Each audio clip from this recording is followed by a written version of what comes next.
Pak Kiai, biasanya uang kas masjid digunakan untuk pembangunan masjid atau upah sang imam dan sang khotib. Nah, yang saya tanyakan, apakah boleh uang kas masjid digunakan untuk membeli makanan dan minuman yang ditasarufkan untuk jamaah masjid?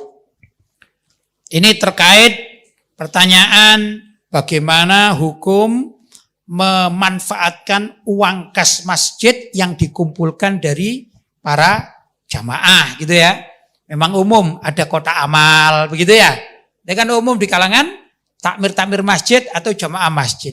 Pertama begini, selagi kegiatan yang dimaksudkan mulai dari kebersihan, mulai dari ibadah, termasuk juga apa saja, pengajian, bahkan konsumsi, andai kata ya, konsumsi itu dilakukan untuk jamaah masjid yang sedang memakmurkan masjid, maka hukumnya boleh.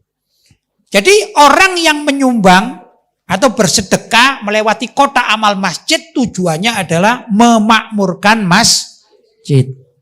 Maka apapun yang dilakukan, pengajian umum, pengajian rutinan, tidak memberikan minuman kepada penceramahnya. Ini kan juga mengeluarkan uang ini. Walaupun itu gula, air yang direbus juga akan mengeluarkan uang. Namanya listrik dan segala macam. Ya. Ini semua adalah pengeluaran uang. Itu boleh diambil dari kas masjid selagi kegiatannya di dalam lingkungan masjid. Dan tujuannya untuk memakmurkan masjid boleh. Tapi alangkah bijaksana. Ini saran dari saya kepada para takmir-takmir masjid itu menulis atau mengadakan yang namanya kotak amal itu ada identitasnya. Begitu. Misalnya kotak amal pembangunan itu satu. Sehingga orang atau masyarakat atau jamaah yang ingin konsentrasi dalam pembangunan masjid, maka sumbangannya dimasukkan kepada kotak amal pembangunan. Ya. Kemudian ada lagi kotak amal administrasi. Apa itu? Misalnya tentang bayar listrik, bayar PDAM, gitu ya. Kemudian bayar pajak-pajak kenegaraan lainnya. Itu bisa diambilkan dari kotak amal administrasi. Kemudian ada juga kotak amal pengajian misalnya, atau kegiatan keagamaan.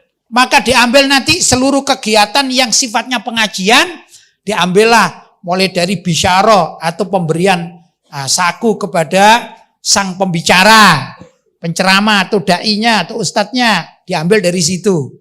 Ya. Juga ada kegiatan lain yang terkait misalnya menyewa sound system. Kalau memang dianggap kurang, diambil dari kegiatan kotak amal kegiatan keagamaan. Kemudian juga ada kotak amal lain, misalnya kotak amal konsumsi. Begitu. Nah, ini perlu dirapatkan dengan para takmir masjid sehingga kebutuhan yang biasa dilakukan di masjid itu untuk memakmurkan masjid secara umum bisa tercover semuanya. Loh, kalau ini dilakukan namanya sangat hati-hati untuk tasarruf atau menyalurkan uang dana masjid sesuai dengan kepentingannya. Begitu. Tapi secara umum hukumnya adalah boleh. Yang tidak boleh itu, misalnya ada salah satu takmir masjid yang punya kegiatan di rumahnya. Kemudian dia memanfaatkan uang kas masjid itu tidak boleh. Tapi kalau dilakukan kegiatannya di dalam masjid, itu jadi boleh. Begitu ya, karena nilainya memakmurkan masjid. Adapun memakmurkan masjid kan macam-macam. Dari segi fisik, memakmurkan adalah pembangunan masjid. Dari segi rohani adalah pengajian, kan begitu ya. Dari segi untuk memotivasi masyarakat agar senang ke masjid, maka diadakan makan bersama, kan gitu ya. Mungkin juga sekarang ini ada wifi masjid, mungkin dengan syarat-syarat tertentu dan lain sebagainya ya. Atau mungkin juga ada playground gitu ya, yang tujuannya Andai kata ada pengajian, maka anak kecil-kecil itu tertampung di tempat tersebut atau penampungan anak, tapi tetap di lingkungan masjid yang digratiskan. Itu kan juga boleh. Biar apa? Biar ibunya sama bapaknya ikut ngaji ini tenang, khusyuk, anaknya ada yang nangani sendiri atau di tempat playground tersebut. Begitulah kurang lebih. Ini namanya apa? Untuk niat memakmurkan masjid.